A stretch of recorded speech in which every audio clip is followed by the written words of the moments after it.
Next कहना चाह रहा है कि the order of every element of a finite group is finite and less than और equal to order of group. Question ये है कि अगर हमारे पास जो फाइनाइट ग्रुप है उसके प्रत्येक एलिमेंट का जो ऑर्डर होता है वो फाइनाइट होता है और ग्रुप के ऑर्डर से कम या उसके बराबर होता है, या करके दूसरा ये भी होता है कि order of A less than और इक्वल टू होता है ऑर्डर ऑफ जी के, जहाँ ए कोई एलिमेंट है और जी ग्रुप है। ओके, क्वेश्चन ये है कि ग्रुप के अंदर जितने भी एलिमेंट हैं अगर वो फाइनाइट ग्रुप है तो जो एलिमेंट का ऑर्डर है, ओके, अगर आपने मेरे लास्ट लेक्चर्स देखे हों तो जो एलिमेंट का ऑर्डर है वो हमेशा ग्रुप के ऑर्डर के बराबर या उससे कम होता है। क्लियर? पहले सपोज करता हूँ और फिर प्रूफ दूंगा मैं इस चीज़ का, देख समझने की कोशिश करना हूँ। मैं कहना चाह रहा हूँ कि suppose that G is a group,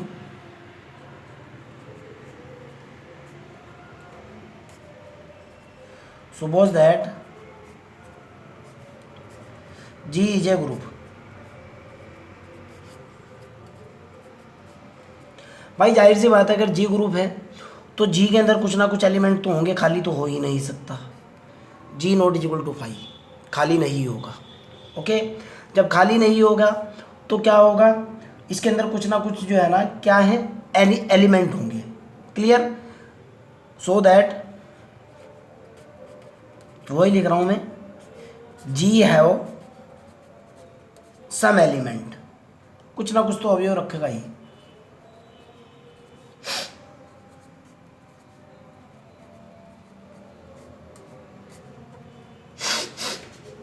दूसरी बात यह है the order of every element of a finite group. मेरा ग्रुप कैसा है? फाइनाइट है।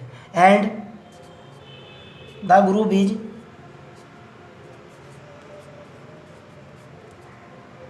Group G is finite. सवाल पैदा ये होता है कि सर फाइनाइट ग्रुप कौन सा होता है? एक ऐसा ग्रुप जिसके अंदर नंबर ऑफ एलिमेंट परिमित हों उसको बोलता हूँ मैं फाइनाइट ग्रुप। जैसे एक एग्जांपल दे रहा हूँ, जी इज इक्वल टू +-1 +- ये मैंने आपको पूरी डिटेल में बता रखा है। इसके अंदर कितने एलिमेंट हैं? प्लस का 1 है, माइनस का 1 है, प्लस का आटा है, माइनस का आटा है। नंबर ऑफ एलिमेंट कितने हैं इसके अंदर? 4 हैं, यानी ये फाइनाइट ग्रुप है। इस तरह के ग्रुप की बात कर रहा है। ओके, मेरे को भी ये भी गिवन है कि मेरा जो ग्रुप है वो फाइनाइट है, नो प्रॉब्लम। एंड ए कोई एलिमेंट है जो ग्रुप का एलिमेंट है, ए बिलोंग्स टू जी। यहाँ तक तो मेरे ख्याल से आपको कोई डाउट नहीं होगा। आगे की तरफ चलते हैं बेटा। हम लोगों को जो प्रूफ करना है, we want to prove that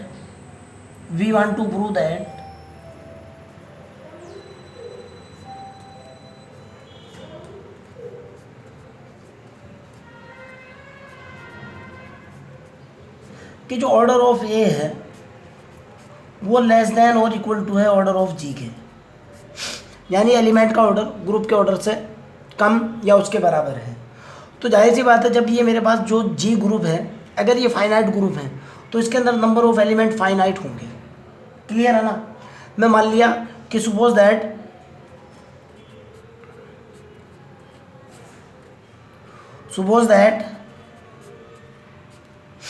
क्या मान लिया मैंने, order of G is equal to कितना है? फाइनाइट है, यानी नंबर ऑफ एलिमेंट इसके अंदर कितने हैं? फाइनाइट है। अब सवाल पैदा ये होता है कि इसके अंदर किस तरह के एलिमेंट होंगे, समझने की कोशिश करना बेटा। जी के अंदर जो एलिमेंट होंगे वो इस तरह के एलिमेंट होंगे, ए की पावर 0, ए की पावर 1, ए की पावर 2, ए की पावर 3, ए की पावर 4, ए की पावर 5, ए की पावर 6 एंड सो ऑन, ए की पावर n टाइप के एलिमेंट होंगे। सवाल पैदा होता है क्यों सर ये ऐसे कैसे बोल सकते हो आप? अब समझने की कोशिश करना, देखना बेटा मैं आपको प्रूफ दूंगा। मान लिया मेरे पास एक फाइनाइट ग्रुप है जी है मेरे पास कितना? 1, माइनस के 1 आयोटा और माइनस के आयोटा। देखना क्या कमाल होता है ग्रुप थ्योरी के अंदर। ओके, मैं कहना चाह रहा हूँ कि इसके अंदर भी जो एलिमेंट है ना वो ए की पावर n टाइप के हैं, इसी तरह के हैं। मैं इसका प्रूफ देने जा रहा हूँ है कि है या नहीं। देखो बेटा, अगर आप आयोटा की पावर 1 करते हो बराबर कितना निकला? आयोटा। अगर आप आयोटा की पावर 2 करते हो, iota square is equal to -1। अगर आप अल्टा की पावर 3 करते हो कितना निकला, अल्टा स्क्वायर गुणा आयोटा, अल्टा स्क्वायर की वैल्यू -1 गुणा आयोटा बराबर कितना निकल गया, माइनस के आयोटा। अगर आप अल्टा की पावर 4 करते हो कितना निकलेगा, अल्टा स्क्वायर गुणा अल्टा स्क्वायर बराबर कितना निकला, अल्टा स्क्वायर की वैल्यू -1 गुणा माइनस के 1 बराबर कितना निकल गया, 1। अब गौर करो आप, जब अल्टा की पावर 1 है एलिमेंट रखा हुआ है आयोटा, जब अल्टा की पावर 2 है एलिमेंट कितना निकल कर गया, माइनस का 1 ये रखा हुआ है। जब अल्टा की पावर 3 है एलिमेंट निकल करके माइनस आयोटा ये रखा हुआ है। जब अल्टा की पावर 4 है एलिमेंट रखा हुआ है क्या, देखो आप 1 रखा हुआ है ना। अर्थात अगर फाइनाइट ग्रुप है, अगर मेरा कोई भी ग्रुप फाइनाइट है तो उसके अंदर जो एलिमेंट होते हैं पर्टिकुलर ए की पावर 1, ए की पावर 0, ए की पावर 2, ए की पावर 5 इस फॉर्म में होते ही होते हैं। दूसरा एग्जाम्पल दिखा रहा हूँ, ध्यान से देखना, फाइनाइट ग्रुप का मैं कह रहा हूँ जी इक्वल टू मेरे पास इसका दूसरा भी एग्जाम्पल है बेटा, माइनस आयोटा भी ऐसे ही काम करेगा। आप माइनस आयोटा से लो, माइनस आयोटा की पावर 1 इक्वल टू कितना हुआ, माइनस आयोटा। माइनस आयोटा की पावर 2 लो, माइनस आयोटा की पावर कितनी 2, कितना निकल गया, माइनस माइनस प्लस हो चुका आयोटा स्क्वायर, आयोटा स्क्वायर की वैल्यू कितनी माइनस के 1। माइनस आयोटा की पावर 3 लो आप, माइनस आयोटा की पावर 3 मतलब माइनस आयोटा की पावर 3, ठीक है ना। 2 बार गुणा होने के बाद minus iota square into iota, iota square की वैल्यू कितनी होगी 1 गुणा आयोटा, कितना निकल गया आयोटा। देखो ये वाला एलिमेंट इसके अंदर रखा हुआ है, इससे पहले वाला एलिमेंट -1 इसके अंदर रखा हुआ है, ये देखो माइनस आयोटा इसके अंदर रखा हुआ है।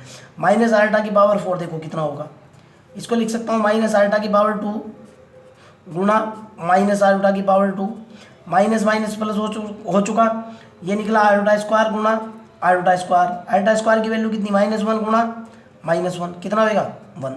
चारों एलिमेंट आ चुके फिर, क्लियर, समझ आ चुकी बात। यानी अगर मेरे पास फाइनाइट ग्रुप है, कोई भी फाइनाइट ग्रुप हो, उसके अंदर कम से कम एक एलिमेंट जो है ना इस तरह का आपको मिलता ही है जिससे पूरे ग्रुप को बनाया जा सकता है। आगे जाने के बाद यही ग्रुप साइक्लिक ग्रुप होगा। अर्थात अगर मेरे पास फाइनाइट ग्रुप है, उसके जो एलिमेंट होते हैं, अगर एक एलिमेंट उसका ए है तो अगले वाला एलिमेंट ए की पावर 1, ए की पावर 2, ए की पावर 3, ए की पावर 4 इस तरह के एलिमेंट उसके अंदर होते ही होते हैं। प्रूफ मैं आपको बहुत अच्छे से दे चुका, ओके। तो जाहिर सी बात है मेरे पास जो जी फाइनाइट ग्रुप है उसके अंदर एलिमेंट इस तरह के होंगे, ए की पावर 0, ए की पावर 1, ए की पावर 2, ए की पावर 3 अप टू ए की पावर n, क्लियर। और ए की पावर n बराबर होगा आइडेंटिटी के, मैं मान रहा हूँ, आपकी मर्जी है, मानना चाहो मान लो, अदरवाइज ये लो, मैं नहीं लिख रहा हूँ इसको, कभी आप कन्फ्यूज हो जाओ। इस तरह के एलिमेंट होंगे। एक चीज़ और भी मैं कहना चाह रहा हूँ कि इन 2 एलिमेंट के अंदर से जो है ना इनमें से कोई 2 एलिमेंट बराबर भी होंगे। कहोगे कैसे, मेरे पास जी कोई ग्रुप है, कौन सा एग्जाम्पल लिया है 1 -1 आयोटा माइनस आयोटा, आयोटा की पावर 1 की वैल्यू आयोटा, आयोटा की पावर 2 की value minus iota, sorry -1, iota की पावर 3 की वैल्यू माइनस आयोटा, आयोटा की पावर 4 की वैल्यू 1, निकल गया ना। अब देखो बेटा, अगर मैं आयोटा की पावर 5 करता हूँ, पावर बढ़ा रहा हूँ, आयोटा की पावर 5 का मतलब निकलेगा आयोटा की पावर 4 गुणा आयोटा, आयोटा की पावर 4 की वैल्यू होती है 1 गुणा आयोटा, 1 गुणा iota is equal to iota. समझने की कोशिश करना, सीधा सीधा सा मतलब ये निकल रहा है कि यहाँ आयोटा की पावर 1 पर भी रिजल्ट आयोटा आ रहा है, आयोटा की पावर 5 के ऊपर भी रिजल्ट आयोटा आ रहा है ना, क्लियर है ना। यहाँ से देखो आप, आयोटा की पावर 4 इज इक्वल टू 1, अगर आयोटा की पावर 4 की पावर 2 यानी अगर आयोटा की पावर 8 कर दी जाए तो इसका रिजल्ट भी तो 1 ही होगा। देखो आप इधर पावर 1 का स्क्वायर करके देखो, 1 का स्क्वायर करके देखो, क्लियर, समझ आती है ना मेरी बात। मतलब ये कंक्लूजन निकल रहा है, पहली बात तो ये है कि अगर फाइनाइट ग्रुप है तो उसके अंदर एलिमेंट इस तरह के एलिमेंट होंगे। दूसरी बात ये है कि कोई 2 एलिमेंट बराबर हैं। अगर मैं इस फाइनाइट ग्रुप की बात करता हूँ, आयोटा की power 1 is equal to iota, iota की power 5 is equal to iota, देखो आप कह सकते हो iota is equal to iota की पावर 5 है, बिल्कुल है भाई, इस ग्रुप के अकॉर्डिंग आयोटा की power 1 is equal to iota की पावर 5, इसकी वैल्यू तो आयोटा है ही, इसकी वैल्यू कितनी है 1 गुना आयोटा, इसकी वैल्यू भी आयोटा है, क्लियर है ना। अर्थात मैं ये कहना चाह रहा हूँ कि मेरे पास जो फाइनाइट ग्रुप है उसके अंदर इस तरह के एलिमेंट होंगे, और अगर इस तरह के एलिमेंट है तो कोई 2 एलिमेंट इसमें से बराबर होंगे। सो दैट मैं वो भी कहना चाह रहा हूँ, सो दैट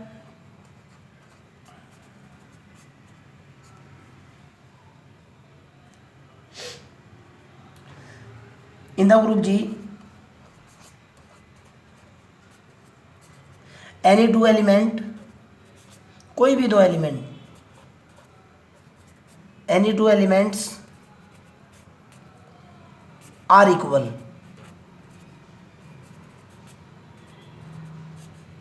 क्लियर। और मैंने जो इक्वल एलिमेंट माने बेटा, मैंने ये मान लिया कि ए की पावर आई बराबर है ए की पावर जे के। जैसे यहाँ है, यहाँ देखो आप, आयोटा की पावर 1 बराबर है आयोटा की पावर 5 के, क्लियर है ना। ये देखो आप, आयोटा की पावर 1 बराबर आयोटा की पावर 5 के। अब यहाँ से देखो, आयोटा की पावर 4 बराबर है आयोटा की पावर 8 के। आयोटा की पावर 4 की वैल्यू 1, आयोटा की पावर 8 की वैल्यू भी 1। मैंने वही किया कि सपोज दैट मेरे को नहीं पता कौन सी पावर के एलिमेंट बराबर है, लेकिन हाँ इतना जरूर आइडिया है कि कुछ ना कुछ पावर जरूर होगी। मैंने वही कहा कि ए की पावर आई बराबर अगर मान लिया ए की पावर जे के है, क्लियर है ना। तब मेरे पास क्या होगा, मैंने आगे कैलकुलेशन किया, मैंने दोनों तरफ जो है इसके अंदर ए की पावर माइनस जे से मल्टीप्लाई किया, मल्टीप्लाई बोथ साइड बाई ए की पावर माइनस जे है।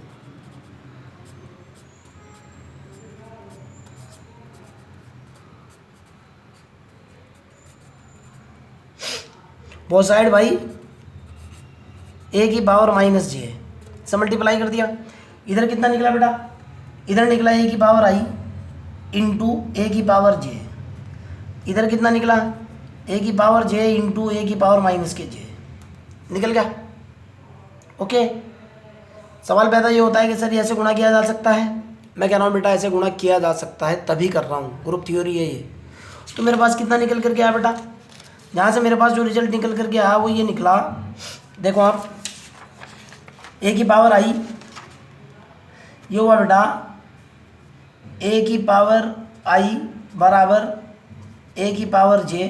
मैंने दोनों तरफ गुणा कर दिया, ये हुआ मेरे पास ए की पावर आई गुणा ए की पावर जे माइनस के जे बराबर ए की पावर जे गुणा ए की पावर माइनस के जे। Clear, no problem. इधर कितना निकला, ए की power I minus K J, same base है। इधर कितना निकला, ए की पावर 0। आप जानते हो ए की पावर 0 इक्वल टू कितना होता है, 1। क्लियर, ए की पावर आई माइनस के जे कितना निकल गया, ए की power I minus J equal to A की पावर 0 की वैल्यू कितनी निकल गई, 1। गुणा के केस में आइडेंटिटी कितनी होती है, 1। ओके, ए की power I minus K J equal to कितना निकल गया, आइडेंटिटी। निकल गया ना, निकल गया ना, आपके सामने है ना। अब गौर करो, आप जरा समझने की कोशिश करना, बहुत बढ़िया कंसेप्ट है। यहाँ से 1 ले लो, आई माइनस के जे है।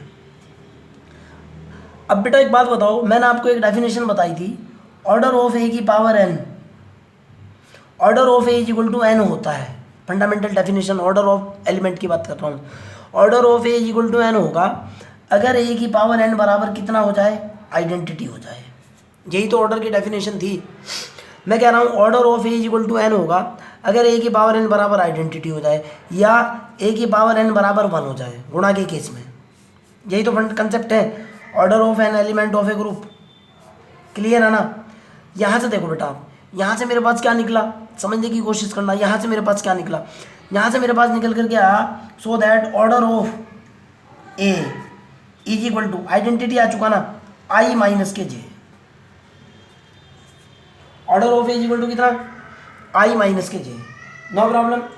तो फिर समझने की कोशिश करना। अब ये जो आई माइनस के जे है, यहाँ से क्लियर होगी बात, इससे क्लियर होगी बात बेटा। ये जो ग्रुप है मेरे पास, एक दूसरा पेज उठा लो, चलो यहीं बताता हूँ। इधर से, यहाँ स्पेस है, इधर जी कितना था मेरे पास भाई, मेरी तबीयत ठीक नहीं है यार। 1 -1 आयोटा माइनस के आयोटा। ऑर्डर ऑफ जी कितना है मेरे पास, इसके अंदर कितने एलिमेंट हैं, 4। क्लियर है ना। यहाँ आपको दिख रहा है आयोटा की पावर 1 इज इक्वल टू कितना है, आयोटा की पावर 5। दिख रहा है ना, नो प्रॉब्लम। या आयोटा की पावर 4 बराबर कितना है, आयोटा की पावर 8। ये मैं बता चुका हूँ। अब देखो बेटा, अगर मैं इन पावर को आपस में घटाता भी हूँ, मैं 5 माइनस के 4 कर दूँ, 5 माइनस 1, ये जो पावर है कितना निकल करके आएगा, 4 निकल करके आएगा। अगर मैं यहाँ 8 माइनस के 4 कर दूँ, कितना निकल करके आएगा, 4 निकल करके आएगा। ये जो डिफरेंस निकल करके आ रहा है ना बेटा, ये इस नंबर से बड़ा नहीं आ सकता, आ ही नहीं सकता। आप चाहे कोई किसी भी एलिमेंट के लिए ट्राई करो, कितनी भी कोशिश आप करो, ये जो है ना इस एलिमेंट से बड़ा नहीं आ सकता। क्लियर? अर्थात ये जो होगा, आगे देख रहा हूँ बेटा, मैंने ऑर्डर ऑफ जी कितना माना हुआ था, ऑर्डर ऑफ जी मैंने मान रखा था इसके अंदर, देखो आप, order of G is equal to मेरा फाइनाइट था और मैंने एन मान लिया था। Order of G is equal to finite is equal to n, suppose that ये एन है। Clear? No problem. Order of G is equal to कितना, मैंने एन मान लिया जो कि फाइनाइट नंबर है। अब यहाँ से देखो बेटा, order of G is equal to कितना है मेरा, एन। अब यहाँ से देखो, ये जो पावर है आई माइनस के जे, ये हमेशा लेस देन और इक्वल टू एन होगा। सोच करके देख लो आप, यहाँ से क्या तो बराबर होगा या उससे लेस होगा। देखो आप यहाँ से देखो, कंक्लूजन निकालने की कोशिश करो, या तो बराबर होगा या उससे लेस होगा। और यहाँ मैथमेटिकली दोनों कंडीशन एक साथ वैलिड नहीं होती, क्या तो लेस वाली कंडीशन पास होती है या फिर बराबर वाली पास होती है। ओके, दोनों एक साथ नहीं हो सकती, अर्थात अदरवाइज मैथमेटिक्स पूरा फ्लॉप हो जाएगा। जितना भी मैथमेटिक्स दुनिया में है सारा गलत हो जाएगा अगर दोनों एक साथ पास हुई। इसका मतलब लेस देन और इक्वल टू का ये मतलब निकलता है, अगर मैं किसी बच्चे को, दो बच्चे मेरे पास बैठे हुए हैं, उनमें से किसी को कहूँ कि बेटा तू पानी लेकर के आया, एक बच्चा या फिर दूसरे वाला बच्चा पानी लेकर के आया, तो दोनों बच्चे एक साथ नहीं उठेंगे, कोई सा एक उठेगा। ये लेस देन और इक्वल टू का मतलब है, यानी दोनों कंडीशन एक साथ वैलिड नहीं है, सिर्फ एक कंडीशन एक साथ वैलिड है। ओके, ये तो इससे लेस हो गई। और इसका मतलब क्या निकला, इसका मतलब तो ये निकल गया, जब ये इससे लेस है, ये किसका ऑर्डर है, ये ऑर्डर ऑफ ए है, लेस देन और इक्वल टू एन क्या है, ऑर्डर ऑफ जी है। यही तो प्रूफ करना था भाई, देखो ना, यही तो प्रूफ करना था आपको कि आपका जो एलिमेंट है order of A less than and equal to order of G होना चाहिए ना। ये देखो ना, order of any element of a finite group is finite and less than और equal to order of the group, group के order से कम या उसके बराबर। ये देखो आप, ग्रुप के ऑर्डर से कम या उसके बराबर। आपका अगर कोई डाउट है, कोई प्रॉब्लम है, कोई क्वेश्चन है, कमेंट बॉक्स के अंदर डालिए, I will help you. Doubt नहीं लगने दूंगा रत्ती भर भी, जो होगा बिल्कुल ट्रांसपेरेंट होगा, बिल्कुल क्रिस्टल क्लियर। ओके, आगे की तरफ चलते हैं।